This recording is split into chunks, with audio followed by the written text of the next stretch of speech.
Everyone, welcome to my channel. आज की video में हम जानेंगे 12th क्लास की बीएसटी चैप्टर 2, जिसमें की है वैज्ञानिक प्रबंध के सिद्धांतों का वर्णन करें। और यहाँ पर और दिया हुआ है और नीचे लिखा हुआ है टेलर के वैज्ञानिक प्रबंध के सिद्धांतों का वर्णन करें। यानी कि अगर टेलर लिखा हुआ रहे या फिर टेलर नहीं भी लिखा हुआ रहे, डायरेक्ट वैज्ञानिक प्रबंध रहे, तो दोनों का ही आंसर सेम होता है। इसलिए दोनों क्वेश्चन साथ में दिए हैं, चाहे ये हो या ये हो क्वेश्चन में, तो उसका आंसर सेम होगा। आगे देखते हैं। F.W. टेलर के द्वारा प्रतिपादित वैज्ञानिक प्रबंध के प्रमुख सिद्धांत निम्नलिखित है, जिसमें फर्स्ट नंबर है विज्ञान ना कि अंगूठा राज। इस सिद्धांत के अनुसार कार्य की परंपरागत तथा रूढ़िवादी पद्धतियों का त्याग कर आधुनिक वैज्ञानिक पद्धति तथा यंत्रों का प्रयोग का सुझाव दिया गया है। यानी कि ये जो सिद्धांत है उसमें पहले ज़माने के जो तकनीक होते थे ये उनको त्याग करके आधुनिक विज्ञान की तकनीकें और यंत्र, यानी कि जो सामान है, मशीनरी वगैरह है, उन सब का उपयोग करने का सुझाव दिया गया है।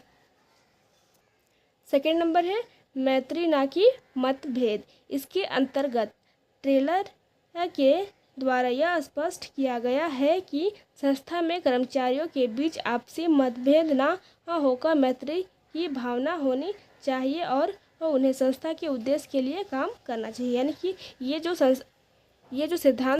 सिद्धांत है, इसमें ये संस्था के कर्मचारियों के बीच आपसी मतभेद, यानी कि ये आपस में मतभेद ना होकर, यानी कि लड़ाई झगड़ा ना करके फ्रेंडशिप की तरह रहना चाहिए और उन्हें संस्था के उद्देश्य के लिए काम करना चाहिए।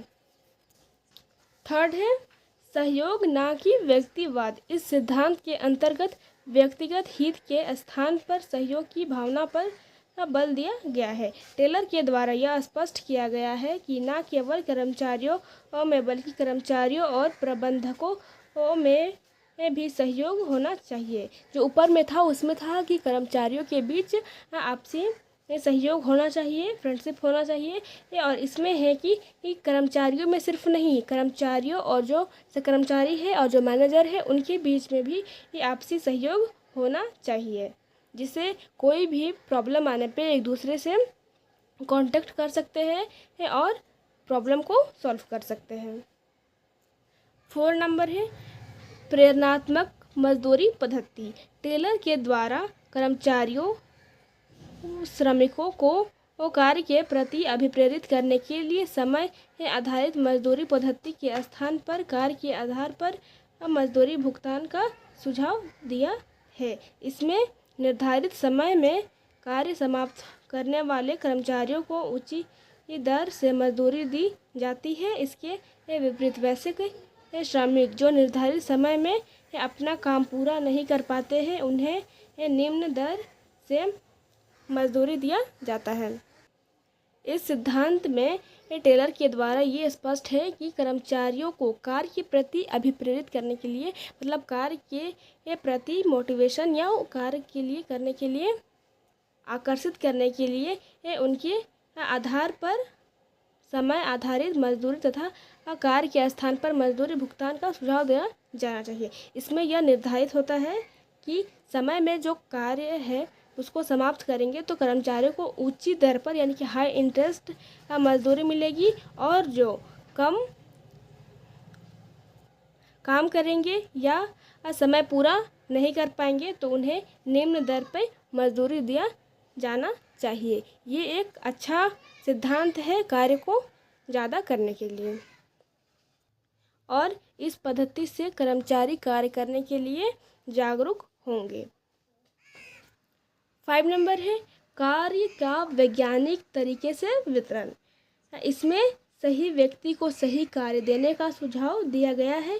कार्य सौंपने से पूर्व कर्मचारियों की योग्यता, कार्य अनुभव, कार्य के प्रति रुचि का ध्यान रखना चाहिए। मतलब ये जो सिद्धांत है इसमें व्यक्ति को सही से कार्य देने का सुझाव है, यानी कि जो भी व्यक्ति जिस कार्य के लिए सूटेबल है उसे वही कार्य दिया जाना चाहिए।